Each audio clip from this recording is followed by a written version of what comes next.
Yeah, both of you No guys doubt. doing an outstanding job, man. I'm proud of both of y'all, man. I feel like I cut my teeth with both of these two, Christy, as a player. You know, this person, this is way bigger than just a coach and recruiter broadcast. This is proud of these two. It goes back a long way. I was thinking about that today, man. Them UTA days in the hot box. Woo. That's awesome. Woo. Man. Aaron, you know about that, don't you? I know a little bit about that. I just know about winning money with you, man, and the T-Mobile and all that stuff. That's what I remember. Oh my! Oh man! Yeah, guys, I appreciate y'all joining us, man, and taking your time out. We just wanted to. This is something that we do to, number one, educate the masses. You know, there are a lot of parents and kids out there who don't understand the process or never get to hear directly from the right sources. So we use this medium as an opportunity to kind of bridge the gap. And this will be one of a series of conversations that we had. We had Coach Scott Cross, head coach at Troy University on last night, as well as Coach Ty Ellis from the Stockton Kings G League. So really good conversation, and you guys are coming on with the prime time slot. So we're going to jump right in and kind of get you guys' reaction to just the overall feeling of what's going on with the pandemic, that's COVID-19, and get your thoughts and reaction on it, on how it's impacted you personally. Head coach Aaron, I'll let you go first. I mean, it's just been crazy, man, you know, like just to see how it, you know, unfolds, and then trying to get, you know, like listen to the right people and good information and everything. It's just been, you know, 3 weeks ago, if somebody would have said we'd be in this situation, I'd have said they were crazy, you know what I mean? Like just no way. And so it's just been wild, you know, and just even from a recruiting standpoint, you know, just whoever's sitting there watching it, like I've tried to say, like between the situation with the pandemic and, you know, the transfer portal popping and, you know, all this kind of stuff. I've told a number of high school kids and their parents, like it has never been harder for unsigned kids to get signed right now, you know, from the Division I standpoint. So it's been crazy and just a lot of unknown, and it's just, you know, like uncertain times, you know, really bigger in basketball, but it's been wild. It really has. Dwight, how about you? I will piggyback off of what Coach Smith just said, man. It's been one of those things. It was unprecedented, right? Anything like this has never really come across any of us. We haven't had to deal with it. And it does three things for me. One, it kind of levels the playing field the best it can, right? We're all kind of in the same boat. We can't really go recruit face-to-face, and prospects can't come to us. We have to make sure that we're doing our diligence over the phone and watching film. Two, it gives me some time to spend with my wife. You know, as the grind goes through and we're going through it all, we lose sight of maybe some family a little bit. And then three, like you said, Aaron, for the high school seniors, they've had a pretty bad last year, I would say, with April being reduced, and then this time period right now where they can be seen being reduced. You have to feel for those kids and what they're trying to accomplish, because they don't have the same exposure everybody has. So it's made an impact on multiple levels. And I think we're just now seeing the beginning of the actual impact it'll make. I think we'll see it more, 6, 12, 18 months down the road once we come out of it. So how have you seen this impact the players in your program currently? I mean, having to suddenly be sent home and the season ending abruptly. Talk a little bit about that. I'll let you take that, D. For us, fortunately or unfortunately, whichever way you want to look at it, our season was over. We had finished our conference tournament, and our guys, we were home, and our guys were kind of in the midst of going through classes. So it didn't end too abruptly for us. But what did happen was we had a bunch of plans and things break down over a course of maybe 24 hours, right? Okay, you're going home, you're coming back on this day. Oh, you're going home, you're not coming back on this day. Oh, you're going home, we need to take your stuff because we don't know if you're going to get back into your dorm rooms. Oh, you're going home and you need to make sure you turn your books in because we're going to start school online. So it all came down a series of maybe 24 or 36 hours, multiple instructions for these guys to deal with. And we just preach to them being flexible. We preach to them being alert and being responsive. And I think they've done a pretty good job so far. Now the hard part is just keeping them engaged and staying connected with our team and with their schoolwork. Aaron, how about you guys? You know, it was similar, you know, on my end, you know, like with our kids, it's a little bit different than, you know, Coach Thorne's kids. They're at a spot and they're, you know, just worried about academics and, you know, getting ready for next year. Whereas, you know, we got kids that are trying to find homes just like, you know, high school seniors. And so, you know, definitely have had a few that would have benefited greatly from, you know, getting seen in April that, you know, they don't get to do. So, you know, just kind of, you know, trying to keep them encouraged and keep them, you know, staying on top of schoolwork and, you know, all that kind of stuff. I mean, it's just stuff you don't think you have to deal with. I mean, even like we have international kids, you know, it's like one of them got stuck in an airport because his flight got canceled, heading back to his country. And it's like, we're sitting there wondering if he can even get back home. You know what I mean? So it's just been, obviously everything turned out good and he's home now, but it's just been crazy. And it's just like, I mean, but we tell the guys all the time, I mean, like this is, though this is new to everybody, I mean, it's a part of life. Like, I mean, you need to expect the unexpected and, you know, just basically need to stay and all that kind of stuff. But it's definitely hurt some of our guys just from a standpoint of getting seen and getting recruited, similar, like I said, similar to high school kids. But, you know, body of work always, you know, always takes care of you. That's why every day, all that kind of stuff. I mean, all the cliches you can throw out there, like they're you know, they're true. And so all that stuff matters when it comes to getting recruited. And just even with us, like it's been a big adjustment. I mean, shoot, I've been home for whatever it is, 3 weeks since they basically canceled that NBA season. I was like, all right, we're chilling now. For both of you. Oh, okay. My question is this. So now that everybody's home and yeah, we're in like week 3, I guess, because of spring break, and then they never came back from spring break. It's twofold. Are you keeping in contact daily or, you know, every other day with each of your players? And if so, what are some of the conversations like? Yes, we are keeping in contact with our guys.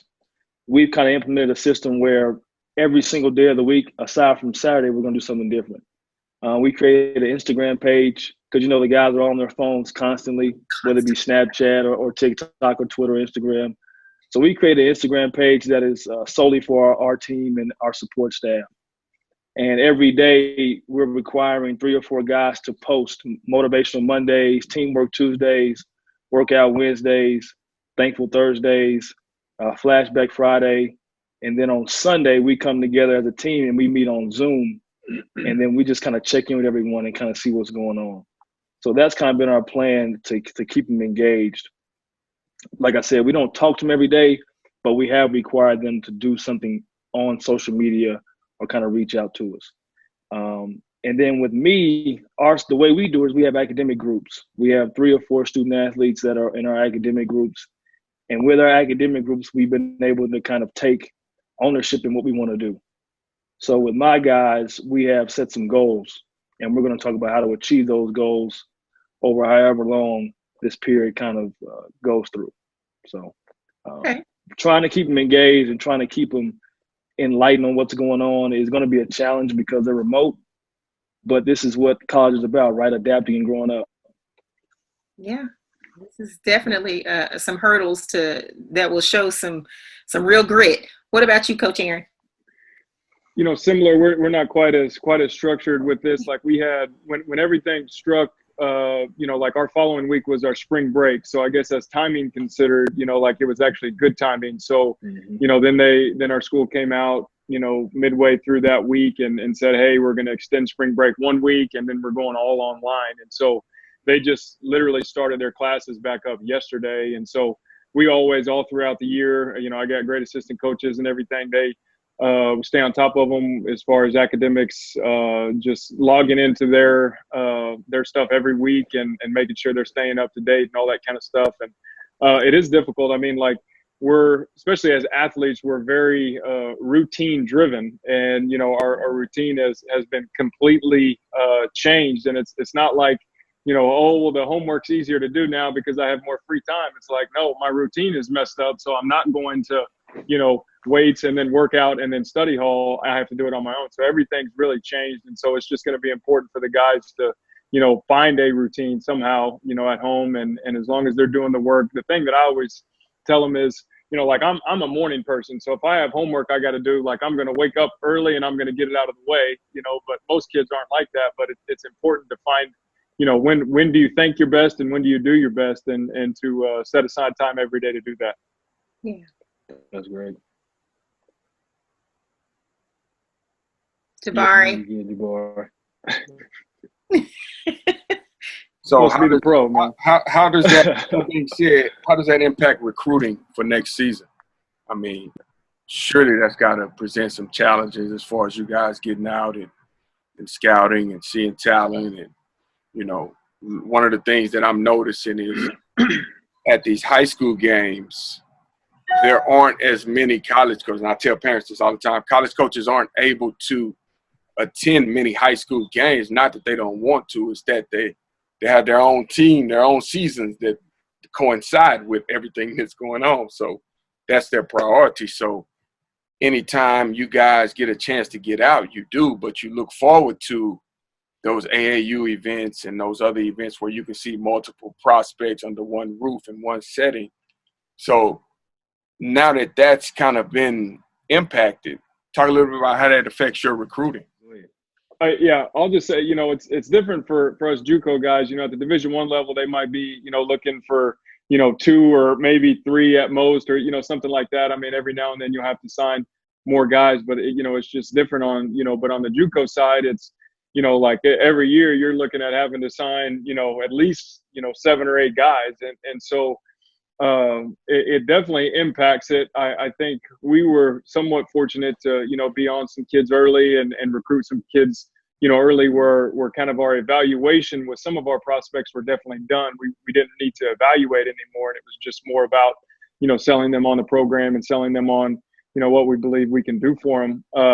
But no, it is a lot. I mean, and that's one of the things that, I don't know if recruits and their parents like fully appreciate. When I go see a high school game in the middle of the season, that's me leaving practice early, driving, depending on where you're driving 3 hours to get to a game, watch a game for 2 hours, and then drive back home for 3 hours. So I mean, it's like they don't really understand that when you're doing that, it's like, hey, that's that's 6 hours of driving on top of like your day-to-day job stuff, and so it's a lot, but it's definitely hard. I mean, you got to watch a lot more film and things like that, and it's hard on the JUCO side just because a lot of times, depending on the year, you have to sign so many. We're not saying it's easier because like on Dwight's side, they have to be very, very picky and do a lot of research and all that kind of stuff. But it's just different when maybe you have to sign 1 or 2. Versus like, oh my gosh, I can't sleep. I got to go get 9. So. Yeah, man, I can say it here with a smile on my face. I would not want to be in your shoes doing this right now. Like you said, it's a totally different in terms of how many players you have to sign, how many we have to sign. So your face-to-face interaction, you traveling and going and watching the game, that's vital for you guys. And it's vital for us too, but because we only have to sign 2 this class. We had 1 coming in, now we have 2 more.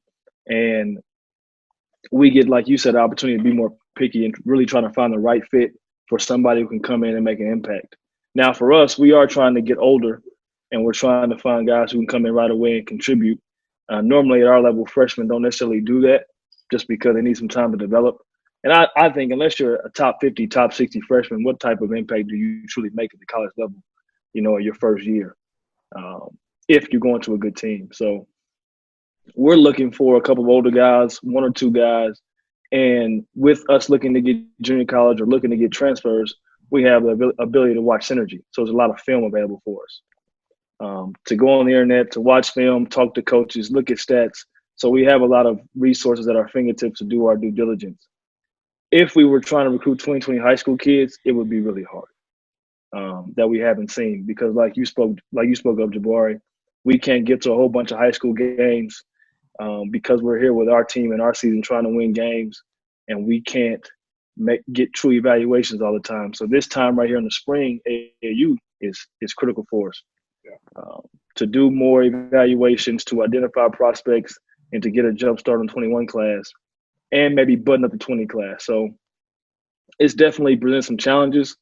We're lucky, like I said, we only have to get 2, and we're looking to get a little older, so we have the resources to watch the film, talk to coaches, and look at the stats to do our diligence.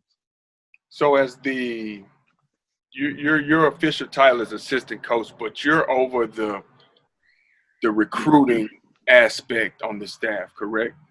Yeah, I would say I handle like the recruiting services. I put together the databases and the names and all the ancillary stuff for sure. Right. So talk to that class of 2021 prospect who is asking the $1 million question now. So what do I do to be seen by coaches now that I can't go out and have a live view? I would say use this time wisely, right? Don't just sit around and be upset that you can't be seen. Use this time wisely. Run, dribble, work on things that you don't necessarily have to do in the gym. That would be 1. And I would say 2 is reach out and also recruit schools that you like. Now, let's be realistic. Don't go calling Mike Krzyzewski and Coach Calipari asking for a scholarship, but do your research, understand who you're being recruited by, and reach out to some of those schools. And then elite camps. I think elite camps are going to be big this summer, right? Because we can't get out in the spring. Who knows when we'll get out in the summer? I think on-campus elite camps will be good for some of these prospects. So I would reach out to schools that you like, maybe coaches that you like or coaches in your region, and try to get on their radar for their elite camp. Aaron, what about you? Any words of advice for that guy trying to still get that exposure under these circumstances? Yeah, I mean, I would say this all the time, but especially now. I mean, it's like anytime you're getting interest from a college coach, you need to take that seriously. I don't think prospects realize how high level college basketball is at every level, be it Division II, be it junior college, be it Division I, small, low, mid, high. Like, I don't think a lot of times they realize, and like, a coach showing interest in you, no matter the level, like, you should take that very seriously. And I think that, recruits and parents need to understand that they're not competing against guys in their city. Have not competing against guys in their state. And they're not even just competing against guys nationally. They're competing against guys internationally. I mean, I have a kid from Guyana, a kid from Panama, a kid from Kenya. I got a kid from California, 2 from South Carolina, 1 from Florida. It's wherever. And, for me, one of the things that's hard for me as a coach, and I'll put up with it for a little bit in the recruiting process, not being good in communicating back and things like that. But, because a lot of times I call it somewhat of a, like an innocent ignorance, you know what I mean? Just maybe not understanding the process and things like that. And, so as a coach, we put up with it, for a little bit, but then once we're able to, educate you and, tell you about all the things that we can do, be it junior college, be it a Division II program or whatever, you need to start taking that stuff serious. And, because it says a lot to me. You're always, you're always auditioning, always. And so everything matters when it comes to, recruiting. And it's like, look, scholarships are hard to get. Like, I don't care what anybody says, like they're hard to get. And so when you have schools that, are interested in doing that, you need to take it very, very seriously. No doubt. Wherever there's scholarships, there's talent. No question. For sure. Wherever there's scholarships, wherever people's jobs are on the line to recruit the good players, to coach them in the win games, there's talent. So with that being said, when you're out on the road recruiting, what is it that you look for in a player? Dwight? Go ahead, Coach. Yeah. For me, first of all, I want to look at I want to know how hard they play first. I'm looking to see how hard they play. I think that nowadays, and as unfortunate as this is, playing hard or having a motor is a skill, right? I think it's a skill nowadays, and that shouldn't be a skill. That should be the constant mission. You step between those lines, you should give it everything you got every single time. But I do look to see how hard a kid plays. I look to see their versatility. if they can play multiple positions, if they can guard multiple positions, is probably more accurate, right? Can they guard 1 through 3? Can they guard 1 through 4? Can they guard 3 through 5? Whatever the case may be. And then I look at their offensive skill, right? Do they have any transferable skills that can come to Division I level and make an impact at a certain point? Whether that be shooting, it be dribbling and penetrating, whether it be post moves, whatever the position may be, I'll look for positional skill. And then once I see that and I get all those things down, I really try to look and see what or learn what type of person they are.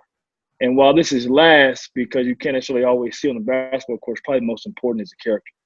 What type of person are they? And you can see that through the interactions with their coaches, the interactions with their teammates, interactions with the opposing players. You can kind of get a feel for it once you watch them play, once you've identified the other things. And like I said, why I said it last right now, it probably is the most important, because I really do feel like culture and chemistry can really help or hurt your program if you have it in the right position or the wrong position. And a couple of years ago, we learned that the hard way. Our chemistry was really bad on our team. While it was our most talented, right, we probably had the most talent. Our chemistry was really bad, and we weren't successful at all. So that's kind of what I look for when I walk into the gym, and then everything else is about building that relationship. Coach Smith. Yeah, for me, I like similar to what he's talking about. I mean, like you have the overall question, is this person, good enough? To kind of even piggyback off what I said on the last question, one of the things that I don't think a lot of people get when it comes to evaluation, it's not necessarily, is this person good enough to play at my level? It's, can I get better? Right? There are a lot of, prospects out there that, could probably put on a jersey, and belong at Panola, you know what I mean? But that doesn't mean that I'm going to offer them because, can I get somebody better than that? And I think that's one of the things that, a lot of people don't understand. But as far as when I'm recruiting and I look, like there are a couple things that I look for. I always ask myself this question, like, does the kid love to hoop? And I don't mean does the kid love to be recruited? Does the kid love to get retweets? Does the kid love all that? No, does the kid love to hoop? Like if I'm watching an AAU game on a Saturday night, that's the first bracket game, and the kid loses, I always ask myself the question, is this the type of kid that's going to go try to find a gym tomorrow and hoop? Do they love to hoop? And within that, like, we also recruit towards, like, our number one cultural foundation is gratefulness. And so I want to look for young men that, really exhibit, an attitude of gratefulness and how they play, and just an overall appreciation. If it's AAU, are they appreciative of the AAU coach for putting them in this opportunity? Are they appreciative of, people like, Jabari for trying to, get them seen and all those kind of things? And because at the end of the day, in college basketball, you are around each other 7 days a week for, 10 months in our case, in Dwight's case, 12 months.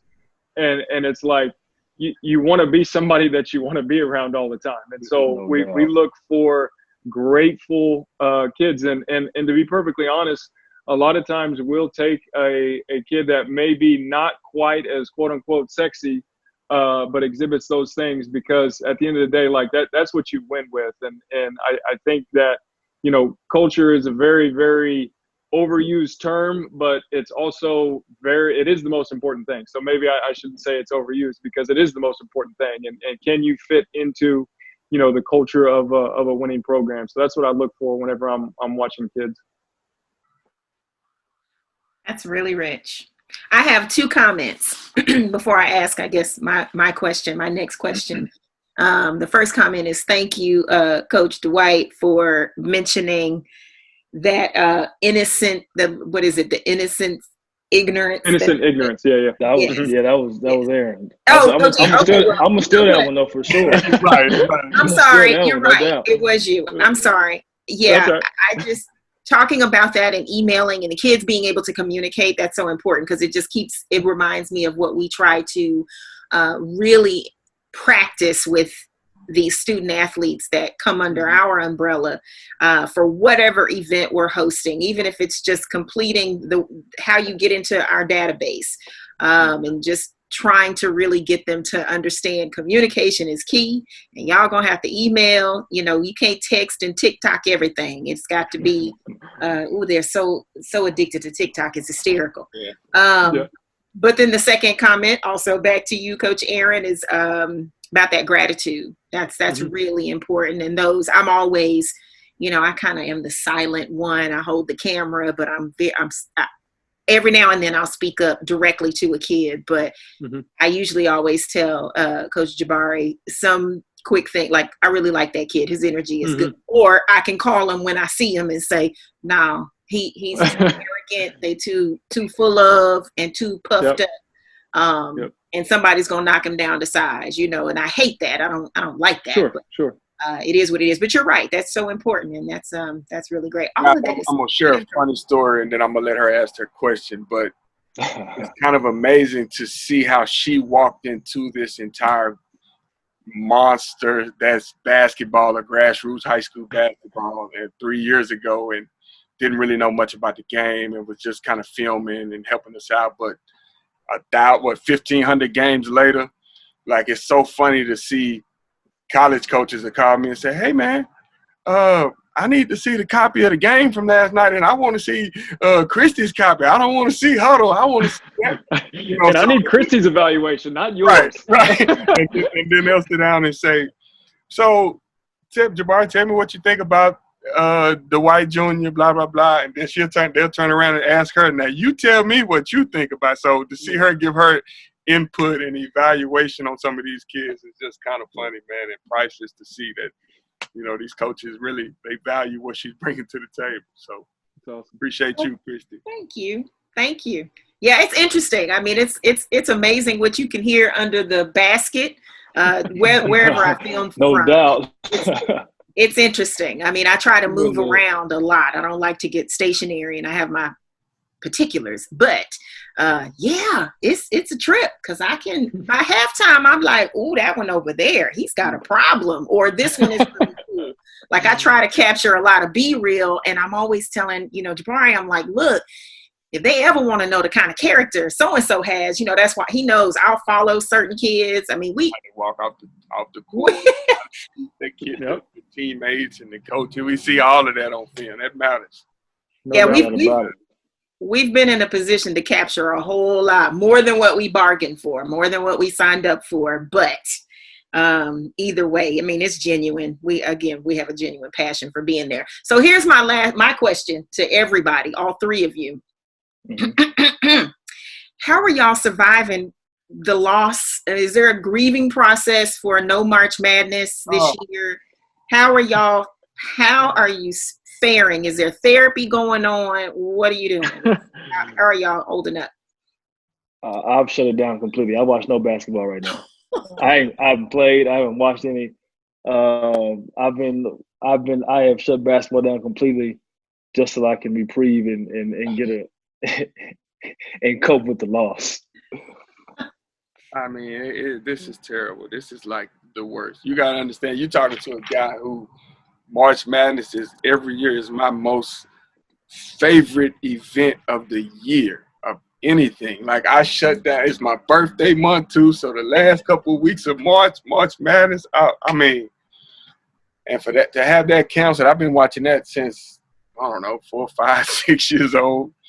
So this is the first year, man. I don't know how to react to it. I'm still waiting on the announcement to say, well, we're going to put it back. It's all coming back. Waiting on the bracket. It's all coming back. So, man. Oh, big dog. Man, and for me, like, I just Netflix, Prime, Hulu, you know, like, that's where I'm at. We have been watching a lot of film. I mean, honestly, like, not so much, haven't got into like our film, just kind of like past and learning from that. Yeah, just doing a lot more film watching for, you know, recruiting and things like that. But it's definitely, I mean, this is our lives. You know what I mean? Like, I mean, it's. When's the last time that in March there hasn't been any basketball being played? Like, never. So, never. Even I am devastated, just because I know how important it is. And I'm shocked. I took a picture the other day of my media backpack, you know, from when we had to abruptly leave San Antonio. And I'm just like, it's still packed. I'm ready to go. When are they going to call this back? Like, I'm ready. Right. And it's a lot of work, to film. It's tough. But I'm ready to go. And it's been tough. Just stay ready. You ain't got to get ready. That's right. Yeah, man. So I'll ask you guys one last question. And it's kind of the elephant in the room, if you will. I've reached out to a couple of, fans and the audience prior to the show and said, what y'all want to hear from some of these guys? And the number one thing they want to know is, we want to know what they think about the NCAA transfer portal. So I'm going to let each one of you guys give your thoughts on it and just, how you use it to your benefit, what you think is good, bad. I'll let you go. You were me, Dwight. Go ahead, Coach Smith. Okay. You got it. I'm going to think about this one a little bit more. Okay. I was hoping you would go, and then I would just say amen. No. I think it's just a reality of, of the time. And I love LeBron and so much of what he's done. And one of the things that he's done is, usher in a movement of player empowerment. And I think that's great on that scale. What I think is lost in that is that there's only a very, very small percentage. If you talk about just looking at the NBA, there's maybe 5 guys that can shut the league down, with the decision that they're going to make. Okay. And I think with ushering in the player empowerment movement, what's happened is, and it's true in the NBA too, like the 6th, 7th, 8th, 9th, 10th guys on NBA teams, like you're not calling the shots. And so I think that's not every situation is going to be good. For the 7th dude on the Dallas Mavericks, if he doesn't like his role and he's under contract, guess what? Like he can't demand a trade. It's not going to go over well for him. But I think with the good side of it is I feel like there's a lot of dishonesty in recruiting a lot of times, and things are promised and things like that, and then kids get into programs and they realize what's been promised to them isn't being given, and so there's these expectations, and then they leave. So I think there's a part of it that's good, for sure. But there's also a part of it of, like we talk about love, we talk about family, and look, it works with coaches too. So don't say I'm bashing players. Like it's the same thing. Like we preach love, we preach accountability, we preach together, we preach family. But that's just not there. Everything's very, very individualistic. And so when something's not going well for an individual, then that individual thinks that, I have to leave. And to be honest, it's not really, it's not really real life. And if the NCAA comes through and, within the next year or whatever, and they pass the free transfer rule, it's going to be crazy. And I think that it's going to, and I would imagine a lot of our listeners are probably, high school, age. It's going to hurt high schoolers more than it's going to hurt anybody else, just because coaches like, Coach Thorne and everything, it's like, why are we going to spend time on a kid, and recruit them and develop them, and then they're just going to leave when they actually start to, benefiting us. And so it's just, it's really, really hard. Part of me loves it and loves the player empowerment movement. And like, just even in my program, like I want my players to be empowered, But just like myself, if I, elevate myself above the program, I can't then be mad at my players for elevating themselves above the program. But it's really hard to find just that family, together where it's like, hey, no, we're in this together, back when we were playing, it's like people didn't want to go off to some random high school, across the country. Like, no, like, yo, we grew up playing with these dudes, man. We're going to go win. Like, that's what we're going to do. And I just don't see the pride in togetherness anymore. And it's a reflection of a lot of different things, but it's a reality that we live in. But, I think there is great aspects to it, and there's also bad aspects to it.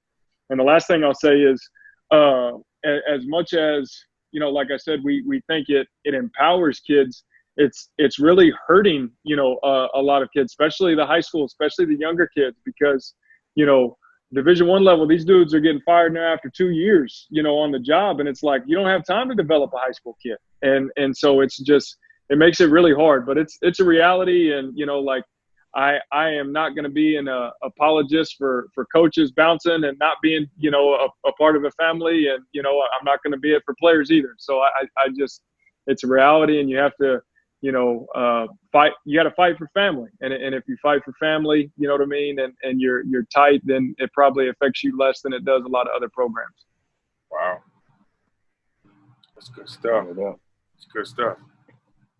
I'm going to approach it from a twofold standpoint. The first being, I think that the transfer portal is great, right, in terms of the player empowerment, okay?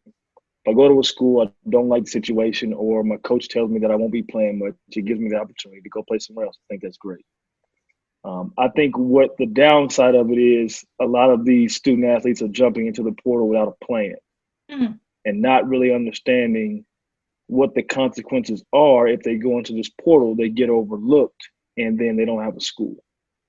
Because I'm not going to, let's say I go to Denver and I go into the portal and I don't get an option that I really like, I'm not going to go back to Denver.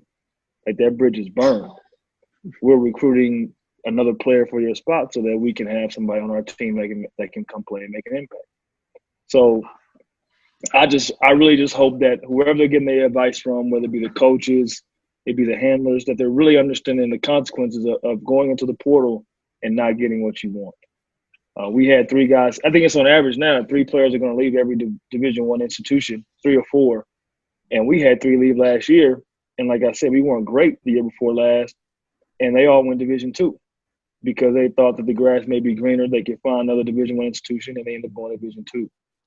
So that, in my mind, that was eye-opening from a standpoint of that's not what they were expecting. And the advice they got to transfer wasn't great because we didn't ask anybody to leave.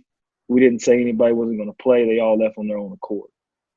So that's my first thing, is that, I'm all for it. I think it's great for the player empowerment. I think it does hurt the high school player because if you're us at Division I level, we're going to recruit transfers. We're going to recruit junior college. We're going to recruit prep school.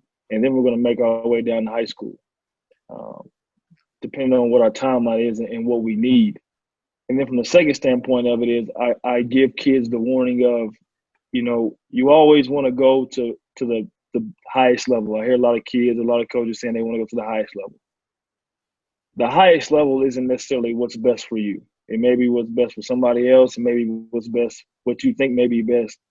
But the biggest piece of advice I can give somebody is go where you're needed, not where you want to go, right? You'll hear coaches say, hey, we need a player like you, or we need you in our program to do this, this, and that. Not we want you in our program because you do this. There's a big difference between a need and a want. Like, I need water, but maybe I want soda. You know what I mean? So I say it to the prospects in high school is that, you really got to do your diligence and find the right fit and go where you're needed, not where you want to be at. And you can get a feel from that based on who's recruiting you and how they're recruiting you. They're calling you every day. They're checking in on you. They're developing relationships with who's around you. That's who really wants you. Now, if you're getting called once a week or they forget about you and you reach out to them, that's who maybe they just kind of want you. So, and then I think the more want situations you get into, or I got to go to the highest level, or I like what they can do for me that's not basketball-wise, I think that's where you get kids who realize they make a wrong decision and want to go somewhere else. And the last thing I'll say about it is, if you can hoop and you love to hoop, they're going to find you. If your goal is to be a professional basketball player, be an NBA player, be a national player, you can go to Denver, you go to Panola, you can go to Timbuktu. If you can play, they will find you and you'll have some success. So it's not always about going to the highest level for the exposure. It's about going where you can be the best version of yourself, and it's about finding the right fit. No doubt. Some sage wisdom, guys. Hey, Jabari, real quick. I don't know. Was that the last question?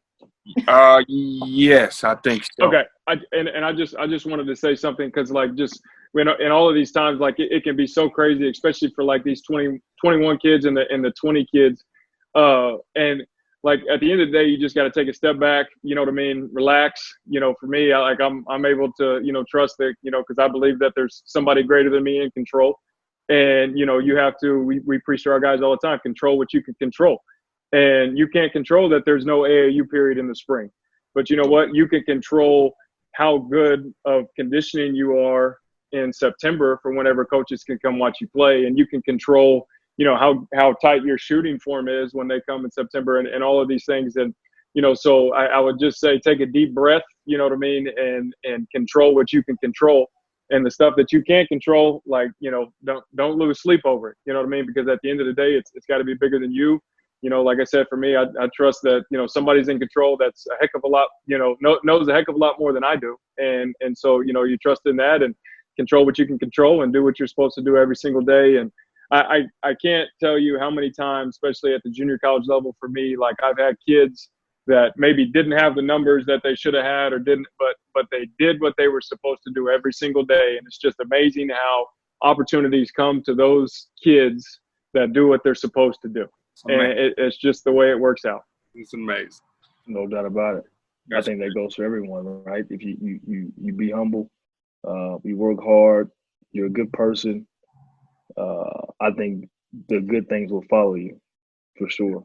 And that's what we got to preach to these kids, to these student athletes, that, hey, during this time, get better. Don't just sit around and wallow and be sorry about what's going on or be pissed off at the world because you can't play. Get better, and then when your time comes, you're going to rise to the occasion. And like I said, if you can play, it's our job to find you. We're going to find you. Right. We're going to find you. So in closing on that, I have a son. Let's just say hypothetically, I got a son. He's a high school player, and he aspires to go to college. Give me your best recruiting pitch, Dwight, on trying to get my kid. Tell me, why should my son want to play for you, play at Denver, and play for you?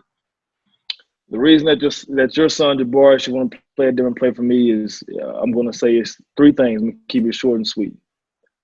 I'm going to say we have a player's head coach, right? He is all about student-athlete welfare, the development of our guys, and doing what's best for them. Not only is he that, he played at the University of Denver. He's from Denver. And he has a lot more invested than anybody I know in terms of the success that we're going to have. That's the first thing. The second thing is we have a coaching staff that has been all over the place. We have one of our assistants has coached for 14 years in the NBA. So he knows what an NBA player looks like. He knows how to make an NBA player to be an all-star. He knows how to do that. So that's the experience of wanting to be a pro. We have one assistant who coached in the Final Four at the University of Michigan. So he knows what college basketball looks like in its rarest, in its finest form. And we have a young assistant in myself who is not too far removed, who knows what you're going through, who knows what you're dealing with, and who knows how to connect with you to put you in the best position to be successful. And then third, we're looking for guys who want to be builders, not buyers, right? We want guys who want to come in and build and create a foundation of Denver basketball that's going to leave a legacy. Right, we've never been to NCAA tournament in our history of our Division I sports, men's basketball. So we've never been. So we're looking for guys who want to come in, lace their boots up, come to work every day, bring their helmet, bring their lunch pail, and get to work. And if you're a builder, this is the place for you. And if you're a buyer, you just want to come into a ready-made situation, this isn't where you want to be. Now, before I give it over to Aaron, talk a little bit about how is my guy Jace doing. You got a DFW kid on your roster, huh? Talk a little bit about what he's. We actually got two of them. We got two of them, and we got David Nzekwezi, who's from Byron Nelson High School, big fella, and we got Jace Townsend this year, who, man, he just had a great sophomore year individually. We didn't win a lot of games as a team, but Jace, he stepped up. He was our second leading scorer. He was our playmaker off the screen and roll. And his maturity, his maturation process from his freshman year to his sophomore year has been something great to watch. And I'm looking forward to seeing how he's going to continue to lead us. Now, one thing I can say about Jace, he loves to hoop, and he's serious about it. And I think he is a builder for sure. and he's gonna lead us to where we need to get to. We just got to continue to help get some good players around. Great young player, even better young man. I've been knowing the family since before he was born. Jason's grandmother was my first grade teacher. Okay. Oh, we go way back to that is back. That's way back history. So, Aaron, I'll turn it over to you. Talk a little bit about why Jabari Jr. want to come play for Panola. Like I don't so much have an elevator pitch as, like the thing that I try to do with recruits and with recruits' parents is get in front of them and look them in the eyes and, tell them that, look, I'm going to love the kid. I'm going to, love him like he's my own. I'm going to, coach him hard. I'm going to do everything I can to make him the best basketball player that he can be. You know what I mean? And even more important than that, I'm going to, help, do everything I can to model, what it is to be a man as best I can, from being a husband and being a father and, all these kind of things. And so, I think with each kid, it can be a little bit different depending on position, depending on, background and things like that. It's facilities are great and, all this kind of stuff. But at the end of the day, and I think you see this with the transfer portal, like if basketball is not going well, you're not going to be happy as a college athlete. Okay. You just spend so much time. Like, it doesn't matter if you're on the beach, you know what I mean? If you're not playing and you're miserable at practice and like all of those things, so I just try to sell, our program and, it's, you can't fake, you can't fake what is real. And so we try to get parents and kids in to see us, whether they're watching us practice or they're watching a game and they're observing, all those types of things. And I want recruits to talk to my players, you know what I mean? Like, hey, if Coach Smith is having a bad day, what is it like playing for him? You know what I mean? Or if, what is it?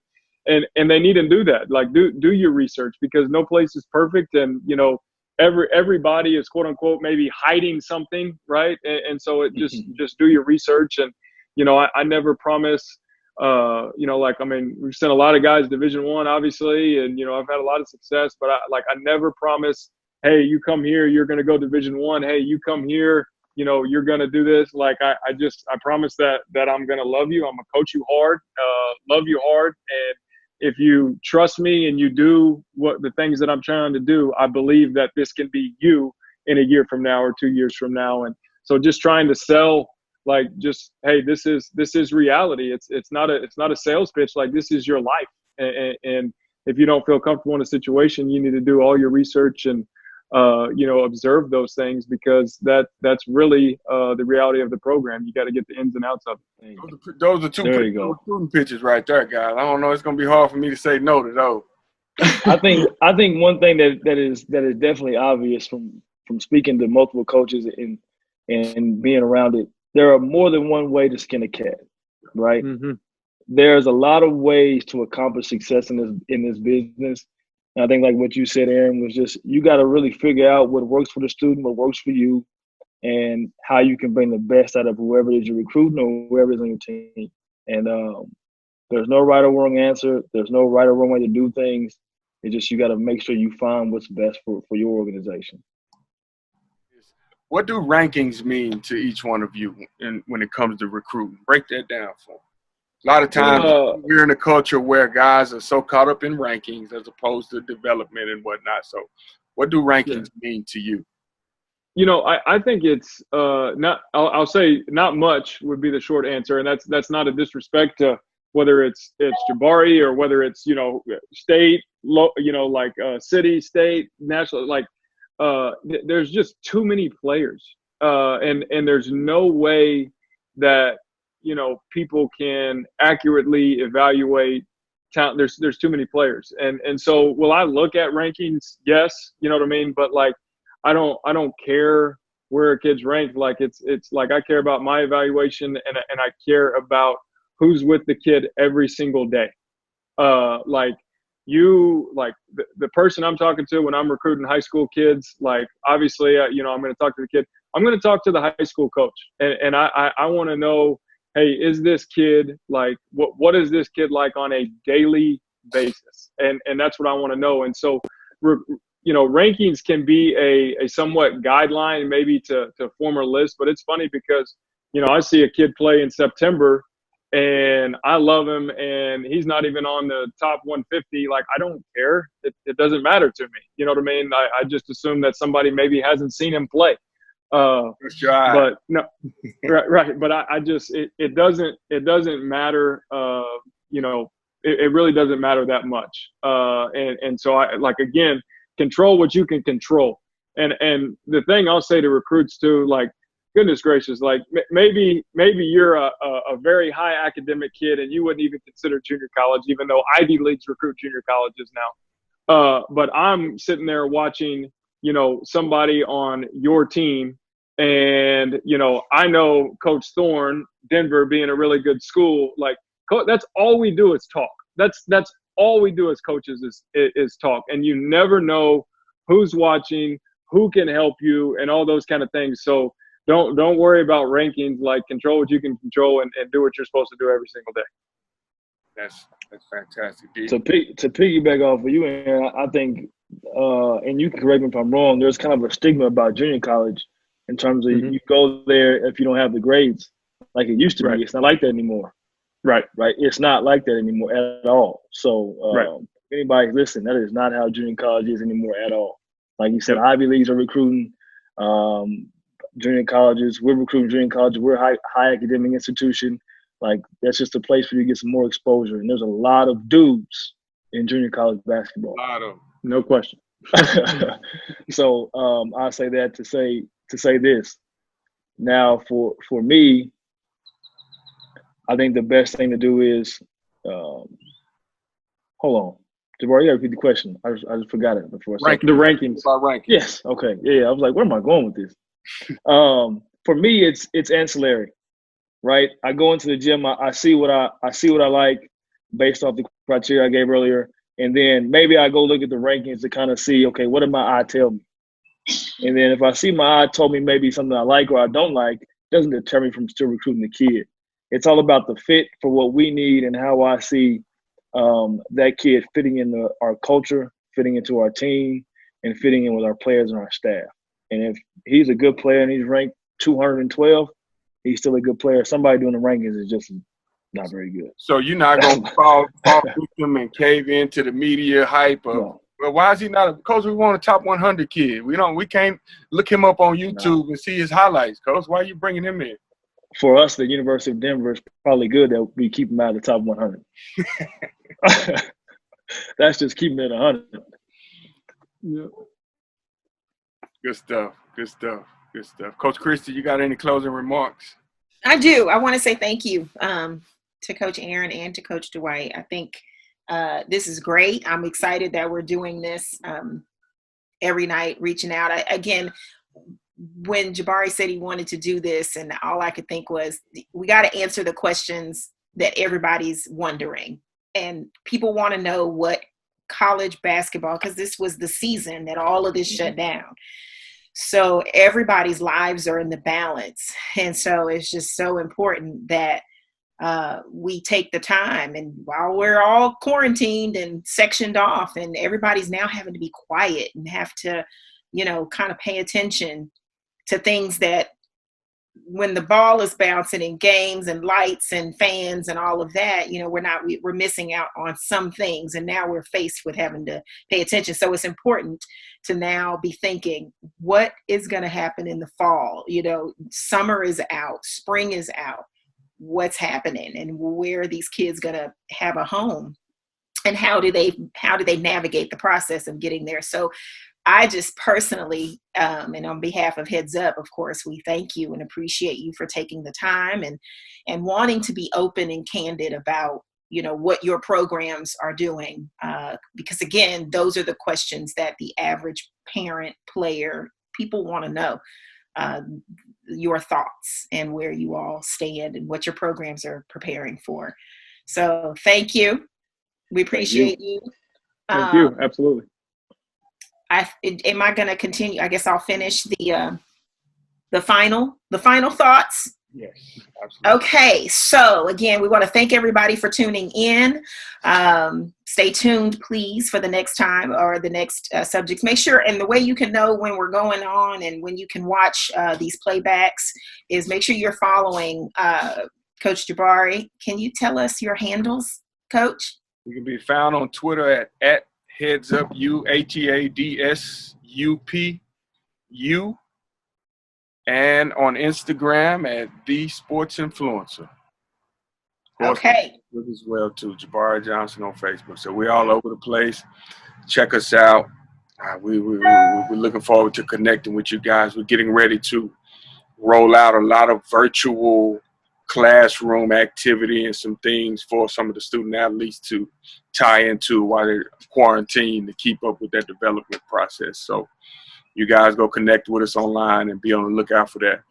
And in closing, as always, Heads Up appreciates and welcomes your support. This is a very difficult time for all of us. We understand that as a nonprofit, grassroots, the struggle is real.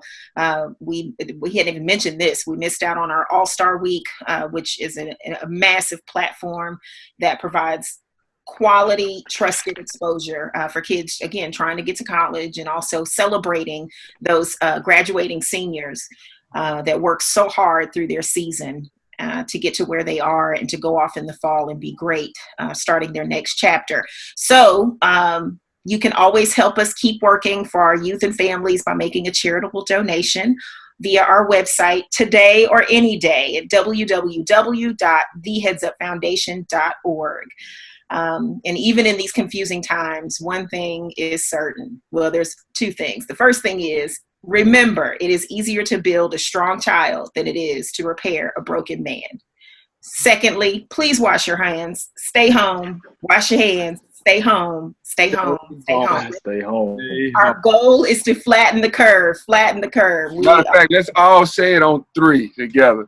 1, 2, 3. Stay home at home. The faster you stay home, the quicker we can get back outside. Amen. Yes. Absolutely. Yeah. So stay home, wash your hands, be with your families, do your schoolwork. You still got classwork to do. People still have jobs to do. So, and try to support the small businesses the best you can. Again, there's so much to say about this whole crazy time. So we need a whole new show for that. But again, thank you guys. Thank you. Thank you. Oh, my pleasure. Really thank you. Thank you.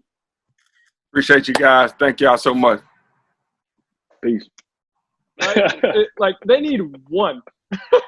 Yeah, no doubt about it. We need one, maybe two, and right. And you got to be, like you said, you got to be diligent about it, and you got to figure it out. And at the end of the day, and I tell people all the time when they ask me what's going on, I say, hey, look, man, my boss got to make the decision. I bring people to the table. I let him evaluate them. At the end of the day, it's yay or nay. If he say nay, I got to go on to the next. No doubt. I think everybody don't understand that. Yep. No doubt. See, and I can't push it off. I have to be the one telling. Nah, sorry, coach. I can't go on that one. Yep. But I ain't got no clout yet to just knock the door down and be like, nah, coach, not yet. I got to get there. No, I mean, it's different levels, man. I love my job. Like, it's something I love junior college, man. Like, it's a great ministry for me, and just, I really do love it. You guys on the Division I level have to work too dang hard, man. Now I work really, really hard. Like, I work really hard. You know what I mean? Oh, I know you do. You can't do this and not work hard. But it's just like, you know what? But I love it, man. I really do. And but no, we you guys ever need anything, let us know, man. Like, we'll I never oversell my kids, and always feel like I am right with my evaluations. So okay, I appreciate that, man. I appreciate that. I help you any way you need to. Hey, I appreciate it. What do you need? What do you need right now? What do you need? Need everything, man. Everything. All right, I know how that goes. All right, everything.